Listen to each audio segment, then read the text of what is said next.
আলোচনার কেন্দ্রবিন্দুতে কুমিল্লার রাজনীতি। নিজস্ব প্রতিবেদক।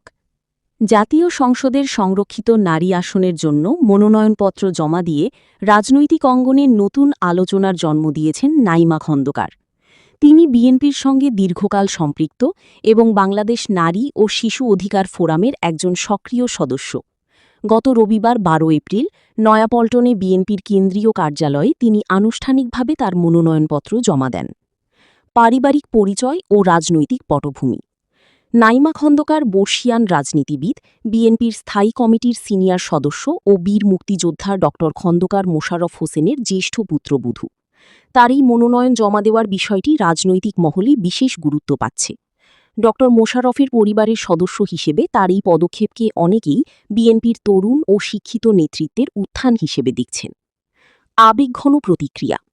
মনোনয়নপত্র জমা দেওয়ার পর সামাজিক যোগাযোগ মাধ্যম ফেসবুকে একটি আবেগঘন স্ট্যাটাস দেন নাইমা খন্দকার। সেখানে তিনি সবার কাছে দোয়া চেয়েছেন এবং দলের যে কোনো সিদ্ধান্তের প্রতি নিজের অবিচল আস্থার কথা পুনর্ব্যক্ত করেছেন। তৃণমূলের সমর্থন। নাইমা খন্দকারের মনোনয়নপত্র জমা দেওয়ার খবরে তার শ্বশুরবাড়ির এলাকা কুমিল্লার দাউদকান্দি মেঘনা অঞ্চল সহ পুরো জেলা জুড়েই নেতাকর্মীদের মধ্যে ব্যাপক উৎসাহ দেখা গেছে। তৃণমূলের অনেক নেতাকর্মী সামাজিক মাধ্যমে তাকে অভিনন্দন জানিয়ে মন্তব্য করছেন এবং তার সাফল্য কামনা করছেন। নাইমা খন্দকারের বক্তব্য। নিজের লক্ষ্য সম্পর্কে নাইমা খন্দকার বলেন, আমি মানুষের পাশে দাঁড়ানোর প্রত্যয় নিয়ে রাজনীতিতে এসেছি। বিশেষভাবে বঞ্চিত শিশু এবং অবহেলিত নারীদের অধিকার আদায়ে আমি কাজ করতে চাই। দলের দুঃসময়ে যেসব ত্যাগী নারী নেত্রী নিরলসভাবে পরিশ্রম করেছেন তাদের সঠিক মূল্যায়ন হওয়া প্রয়োজন বলে আমি মনে করি। আমি দলের সিদ্ধান্তের প্রতি সম্পূর্ণ শ্রদ্ধাশীল। বিশ্লেষকদের মতামত। রাজনৈতিক বিশ্লেষকদের মতে সংরক্ষিত নারী আসনে নাইমা খন্দকারের মতো নতুন ও শিক্ষিত নেতৃত্বের অংশগ্রহণ বিএনপির সাংগঠনিক গতিশীলতায় ইতিবাচক প্রভাব ফেলতে পারে।